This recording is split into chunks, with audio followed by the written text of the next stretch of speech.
आप सभी को नमस्कार। आप सभी का हमारे YouTube चैनल पर स्वागत है।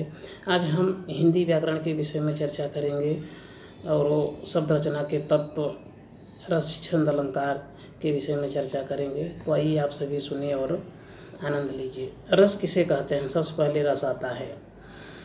तो किसी भी साहित्य को पढ़ने, लिखने और नाटक आदि देखने में जो हृदय में आनंद की अनुभूति होती है उसे रस कहते हैं।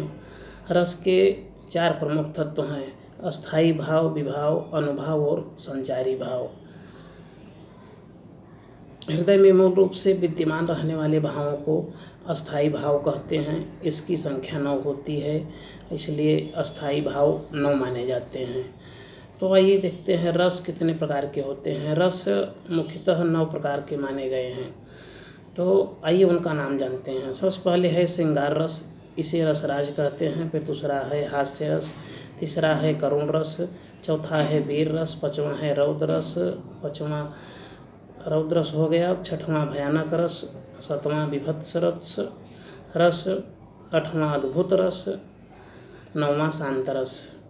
ये रसों की संख्या है। इनके अस्थायी भाव भी 9 हैं। अब आगे आता है छंद किसे कहते हैं। छंद जिस रचना में मात्राओं और वर्णों की विशेष व्यवस्था तथा संगीतात्मक लय और गति की योजना रहती है उसे छंद कहते हैं। छंद मुख्यतः 4 प्रकार के होते हैं, किंतु 2 ही छंद को बहुत ही जगह द्रष्टव्य किया गया है। तो आइए 2 छंदों की आप सभी के समक्ष उनकी विशेषता और व्याख्या प्रस्तुत करते हैं। तो पहला है वर्णिक छंद और दूसरा है मात्रिक छंद और उभय छंद, मुक्तक छंद। तो आइए बताते हैं वर्णिक छंद किसे कहते हैं।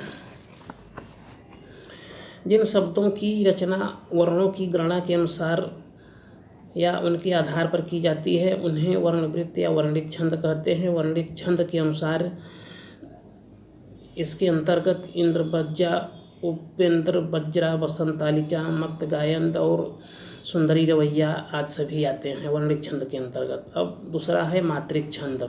यह छंद मात्रा की गणना पर उद्धृत रहता है। यहाँ इस छंद में मात्राओं की समानता के नियम का पालन किया जाता है, किंतु वर्णों की समानता पे ध्यान नहीं दिया जाता, इसलिए इसे मात्रिक छंद कहते हैं। इसके अंतर्गत चौपाई, रोला, हरगीतिका, दोहा, सोरठा, बरवे और कुंडलियाँ आती हैं। तो ये छंद हो गए। अब आगे है अलंकार। अलंकार किसे कहते हैं? काव्य की शोभा बढ़ाने वाले तत्वों को अलंकार कहते हैं।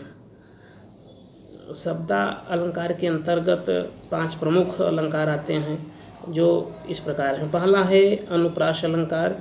एक या अनेक वर्णों की पास पास या क्रमानुसार आवृत्ति को अनुप्रास अलंकार कहते हैं।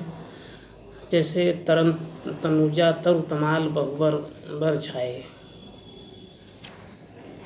आगे फिर दूसरा आता है यमक अलंकार है। यमक अलंकार जहाँ एक शब्द या एक शब्द समूह अनेक बार आए किंतु उसका अर्थ भिन्न भिन्न हो, वहाँ यमक अलंकार होता है। जैसे कनक कनकते शौगुनी मादकता अधिकाय। एक कनक का अर्थ सोना है, दूसरे कनक का अर्थ धतूरा है, इसलिए यहाँ यमक अलंकार है। शब्द वही है, अर्थ अलग अलग है, इसलिए यहाँ यमक अलंकार है। फिर तीसरा है श्लेष अलंकार। जहाँ एक ही शब्द के अनेक अर्थ निकलते हों वहाँ श्लेष अलंकार होता है। जैसे रहीमन पानी राखिए, बिन पानी सब सून, पानी गयन वर्ष मोती मानस चून। तो श्लेष अलंकार हो गया। आगे अर्थालंकार के अंतर्गत 5 प्रमुख अलंकार हैं, आइए उसके विषय में जानते हैं।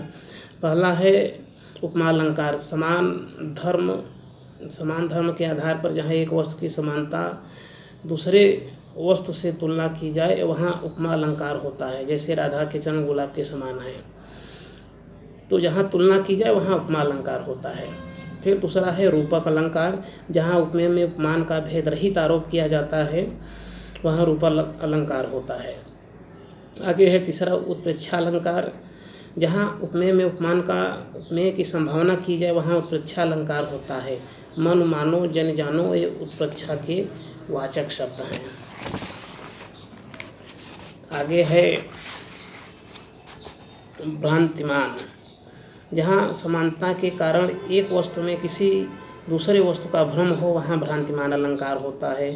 फिर पाँचवां है अतिशयोक्ति। जहाँ किसी विषय वस्तु या व्यक्ति की चमत्कार द्वारा लोक मर्यादा के विरुद्ध बढ़ा चढ़ा कर वर्णन किया जाए, उसे अतिशयोक्ति अलंकार कहते हैं। तो आज की वीडियो में इतना ही।